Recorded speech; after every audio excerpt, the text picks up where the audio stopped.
사랑하는 신강의 성도 여러분, 오늘 하루도 평안하셨습니까? 부활의 은혜 하나님 앞에 함께 나누고 계십니까? 오늘 이 시간은 저와 함께 집중 기도의 은혜를 함께 살펴보겠습니다. 함께 기도하시겠습니다. 부활의 능력 되시고 우리의 소망 되신 우리 하나님 감사합니다. 오늘 또 주님 바라보는 이 믿음의 은혜의 시간 가운데 역사하여 주셔서 이 세상을 능히 이기고도 남음이 있는 귀한 능력의 시간, 믿음의 시간 될 수 있도록 역사하여 주옵소서. 감사드리며 예수님의 이름으로 기도합니다. 아멘. 오늘 본문은 에스겔 34장 17절에서 24절 말씀입니다. 에스겔 34장 17절에서 24절 말씀입니다. 주 여호와께서 이같이 말씀하셨느니라. 나의 양떼 너희여, 내가 양과 양 사이와 수량과 수렴소 사이에서 심판하노라. 너희가 좋은 꼴을 먹는 것을 작은 일로 여기느냐? 어찌하여 남은 꼴을 발로 밟았느냐? 너희가 맑은 물을 마시는 것을 작은 일로 여기느냐?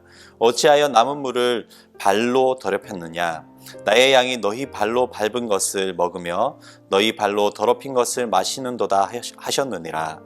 그러므로 주 여호와께서 그들에게 이같이 말씀하시되 나곧 내가 살찐 양과 파리한 양 사이에서 심판하리라. 너희가 옆구리와 어깨로 밀어뜨리고 모든 병든 자를 뿔로 받아 무리를 밖으로 흩어지게 하는도다. 그러므로 내가 내 양떼를 구원하여 그들로 다시는 노략거리가 되지 아니하게 하고 양과 양 사이에 심판하리라. 내가 한 목자를 그들 위에 세워 먹이게 하리니 그는 내 종 다윗이라. 그가 그들을 먹이고 그들의 목자가 될지라. 나 여호와는 그들의 하나님이 되고 내 종 다윗은 그들 중에 왕이 되리라. 나 여호와의 말이니라. 아멘.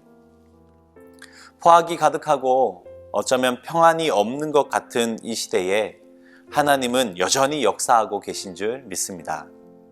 오늘 본문도 포악이 가득하고 평안이 없는 것 같은 때를 언급하면서 17절에서 22절은 먼저 이스라엘 양떼 중에 악한 무리를 향한 심판을 선언하고 있습니다. 하나님의 양떼를 포악으로 다스리다가 바벨론이라는 들짐승의 먹이로 만든 이 악한 목자들, 곧 악랄한 정치 권력자들을 향해서 이전에 하나님은 심판을 선언하셨습니다. 그리고 이제는 이스라엘 백성 중에 좀 힘 있다고 해서 또 좀 권위가 있다고 해서 가난하고 힘없는 연약한 이들을 착취하고 괴롭히며 횡포를 부린 그런 이들을 향한 심판, 곧 살찐 양에 대한 심판을 이야기하면서 그들을 반드시 심판하시겠다 말씀하십니다.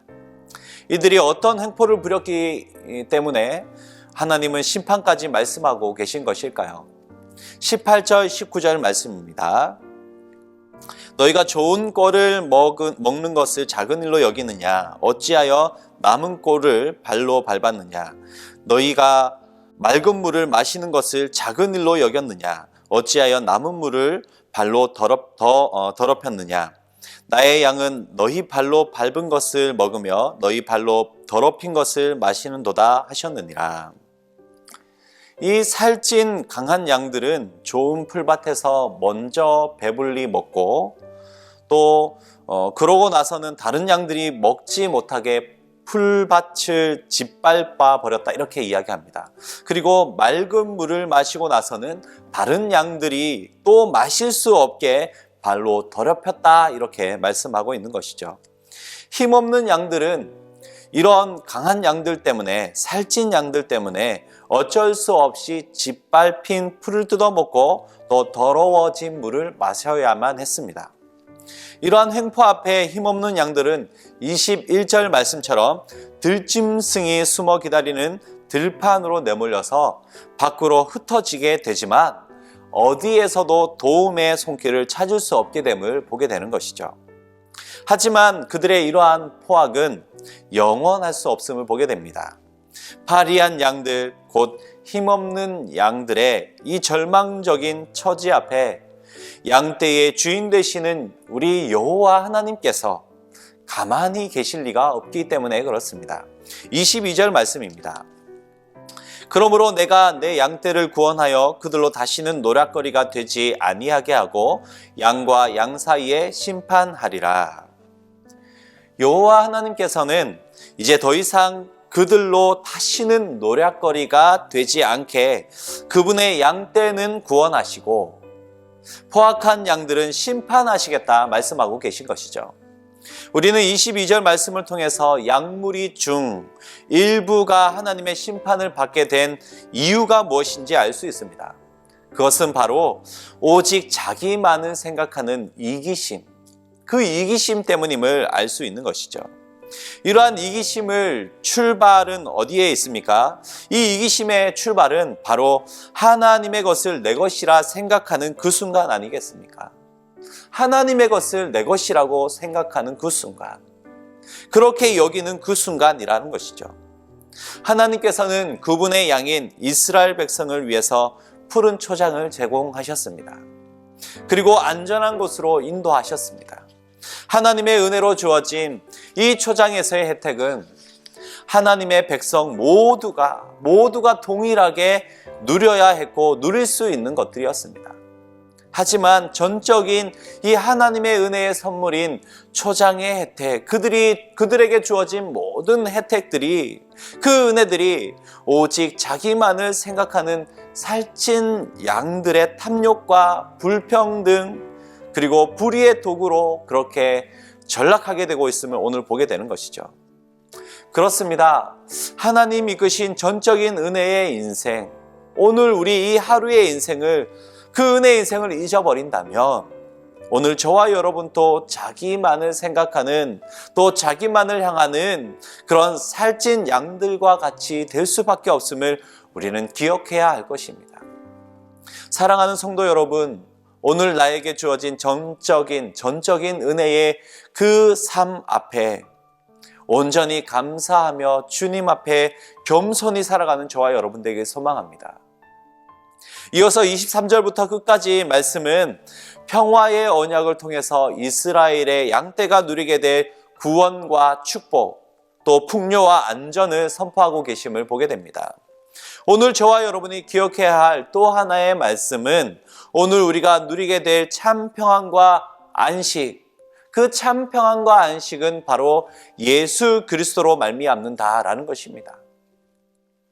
23절, 24절 말씀을 통해서 한 목자, 곧 예수 그리스도를 말씀하시며 예수 그리스도의 통치를 받는 그 인생만이 참 평안의 인생, 참 화평의 인생을 누리게 될 수 있다라고 말씀하고 계신 것이죠.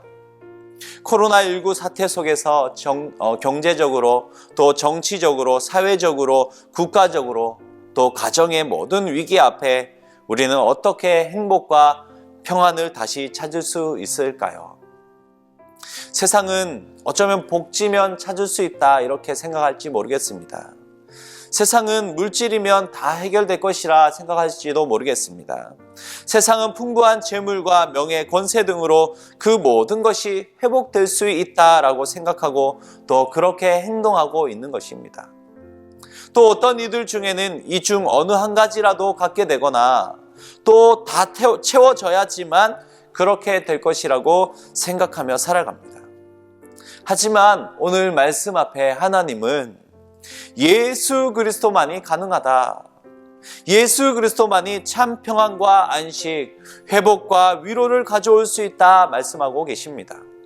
예수 그리스도의 통치하심에 우리의 생을 맡겨야 한다 말씀하고 있는 것이죠. 양과 같은 연약한 우리에게 있어서 목자 되신 예수님의 인도하심은 생명과도 같은 것이죠.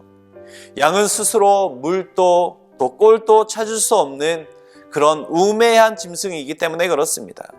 홀로 남겨지게 되면 자기 길도 알지 못하고 헤매이게 되는 것, 그런 존재이며 들짐승의 공격 앞에 죽임당할 수밖에 없는 그런 존재이기 때문에 그렇습니다. 결국 목자의 인도함, 그 목자의 인도함 없이는 죽을 수밖에 없는 존재다라는 것이죠. 특별히 오늘 우리에게 사망 권세 이기시고 부활하신 생명의 주님, 그 예수님께서 우리의 목자가 되시니 우리에게 얼마나 큰 능력이 됩니까? 우리에게 얼마나 큰 은혜가 됩니까? 예수님은 오늘 우리의 필요도 다 아실 뿐 아니라 자기 생명까지도 양들을 위해서 다 내어주시는 그런 선한 목자 되시기 때문입니다. 사랑하는 신광희의 성도 여러분, 오늘 나에게 질문해 보시기 바랍니다. 오늘 우리에게 질문해 보시기 바랍니다. 오늘 나는 그분의 통치하심 안에, 오늘 나는 그 참되신 그리스도만을 따르고 있었는가? 그분의 인도하심만을 의지하였는가 말이죠. 포악이 가득하고 어쩌면 참 평안이 없는 것 같은 이때에 오늘도 여전히 나에게 또 우리에게 역사하고 계신 그 하나님을 믿고 오늘의 말씀에 비추어 우리의 이기심을 다 내어버리고 하나님 주신 전적인 그 은혜의 인생 앞에 감사하면서 겸손히 하루하루를 살아가시길 소망합니다.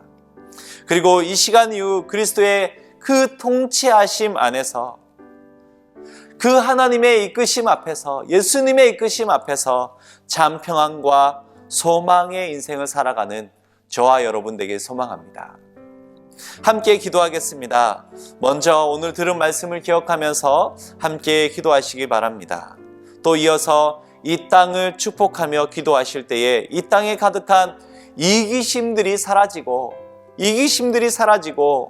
예수 그리스도의 풍성한 은혜로 가득 채워지는 이 땅 되게 역사하여 주옵소서. 함께 기도해 주시고 코로나19의 치료를 위한 모든 것이 속히 개발되어지고 또 보급되어지게 해 주옵소서. 함께 기도하시고 코로나19로 어려움에 있는 이 대한민국의 경제, 또 정치, 문화, 외교, 사회, 교육, 가정 등을 속히 회복시켜 주옵소서. 함께 기도하실 때에 함께 따라하시겠습니다. 주여 이 땅을 고쳐 주옵소서. 우리 주여 이 땅을 고쳐주옵소서. 다시 한번 우리 큰 소리로 부르짖고 함께 기도하시겠습니다. 주여 이 땅을 고쳐주옵소서. 하나님 감사합니다. 포악이 가득하고 참 평안이 없는 것 같은 이때에 오늘도 여전히 우리 가운데 역사하시고 하나님 인도하시니 감사합니다. 오늘 부활의 생명 그 은혜를 입은 자로서 깊이 살아가기 소망할 때에 주여 우리의 이 기도의 모든 소원 가운데 역사하시고 이 땅의 이기심이 다 사라지고 예수 그리스도의 참된 은혜가